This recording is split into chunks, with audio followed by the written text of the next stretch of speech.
Good evening to the all youngsters, especially to the girls. ఇప్పుడు మన ఫోన్లో present ఉన్న యాప్స్ ఏవి అని చూసుకుంటే మ్యాండేటరీ యాప్స్గా ఇన్స్టాగ్రామ్, వాట్సాప్, ఫేస్బుక్ ఉంటున్నాయి. వాటి ద్వారా చాలా మంది యువత అన్నోన్ పర్సన్స్కి పరిచయం అయిపోయి వాళ్ళకి కాల్స్, మెసేజ్ పంపించేస్తూ రిలేషన్షిప్ బిల్డ్ చేసుకుంటున్నారు. దానివల్ల అబ్బాయిలు personal photos, personal videos share చేయమని అడుగుతున్నారు. అది నిజమైన ప్రేమ కాదు అన్న విషయం మీరు గుర్తించాలి.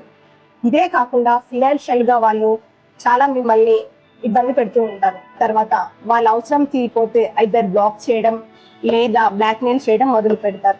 ఈ రెండింటి వల్ల నష్టపోయేది మీరే అని గుర్తించాలి.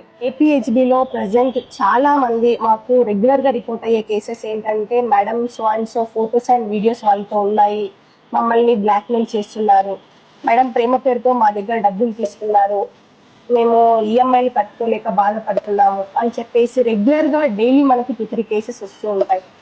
మీకు ఇబ్బందిగా అనిపిస్తే స్టార్టింగ్ స్టేజ్లోనే మీ పేరెంట్స్కి, ఫ్రెండ్స్కి లేదా దగ్గరలో ఉన్న పోలీస్ స్టేషన్కి వెళ్ళి కంప్లైంట్ ఇవ్వగలరని కేపీహెచ్బి పోలీస్ స్టేషన్ వాళ్ళు కోరుతున్నారు.